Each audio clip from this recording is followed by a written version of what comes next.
We know this requires a real spiritual change for us, and that only happens through God and working with our hearts. You promote the Rosary a lot. Tell us about that, and what do you tell men about the Rosary? This is my Warrior's Rosary, designed by Tom Sullivan, good friend. You know, the number one weapon I think that we men need to adopt as an extension of who we are is the Rosary. I mean, obviously the prayer life is first and foremost. Our blessed Lord, before he began his public ministry, he goes off into the desert for 40 days, and what's he do? He prays and he fasts. So he's sacrificing of himself, he's mortifying himself, and he's praying. It's this deep relationship with the Father. If he's going to do that, being Christ himself, not only does that tell us what we need to do, he shows us what we need to do. If we're going to fight this fight well, if I'm going to defend my wife and my kids in my rightful position as the spiritual head of my home, you know, and exorcists have said this many times, you know, they've dealt with the demons in this really unique way where, and I've heard them say this, that when the husband relinquishes his position as the spiritual head of the home, I mean, the demons can celebrate to some degree because they know the man who's supposed to be on point is not on point. He's not in charge of that castle, that domestic fortress that he's been given. So how does a man going to stay on point, so to speak? How's he going to be engaged in that battle and be in fighting posture the whole time? He's got to have a prayer life. And of course, the Holy Sacrifice of the Mass, greatest prayer.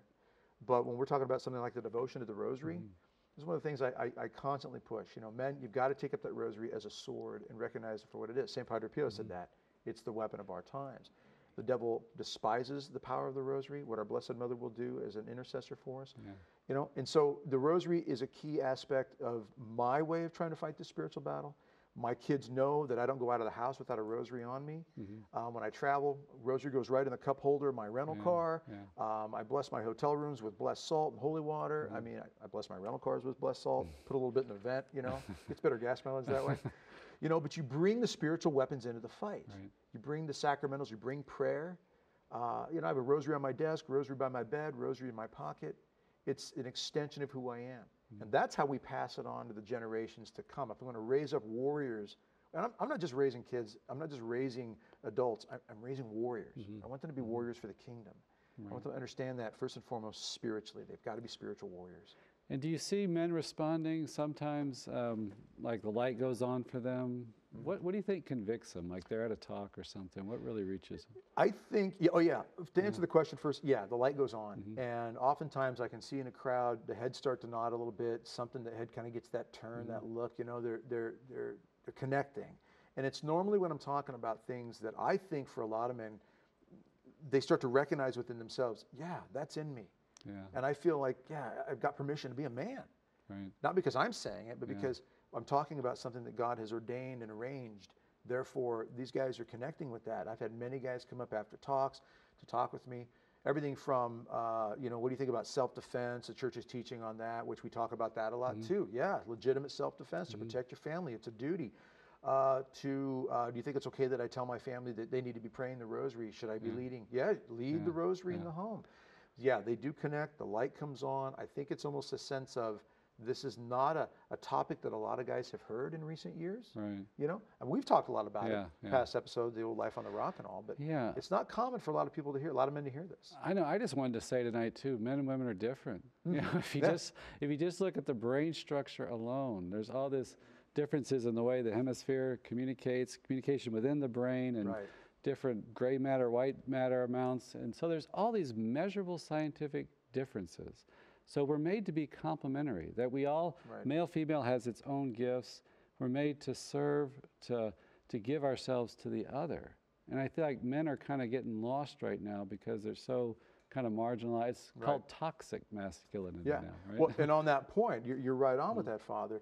A lot of guys I've asked over the years, everywhere, from men's conferences, parish events, individual conversations, who taught you your faith? 85, 90, 95% of the time, it was a woman. Normally a grandmother or a mother, predominantly grandma. And this is nothing against grandmothers or mothers, absolutely not.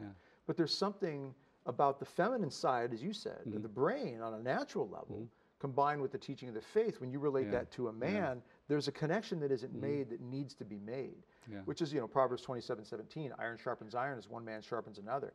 That is a father sharpening his own sons. You know, there's a passing on of the man's understanding of the faith that needs to be related and passed on to other men. We men need to hold each other accountable in a good, strong way, too. Right. So if the faith is being taught predominantly by women to men, you have a disconnect in certain areas of the faith.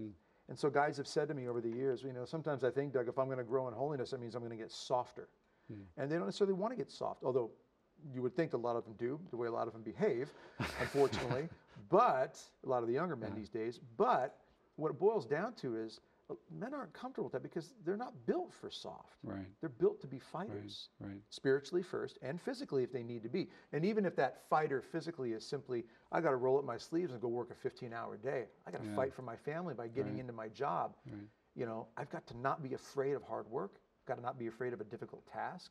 I've got to make sure that I understand my role, as that fighter and protector on all these different levels. And that needs to be conveyed by men to men. I mean, women, God bless them. I mean, it's a critical part, like you said, the complementary nature of that. But the brains are different. There's a lot of differences in there that men have to be stepping up and training other men when it comes to the faith. We have just about a minute left. That's like a big part too, trying to talk about male spirituality, but also, hey guys, just hang out together. And there's something about happens in whatever kind of association you can foster, that blesses men. Brotherhood, fraternity, camaraderie.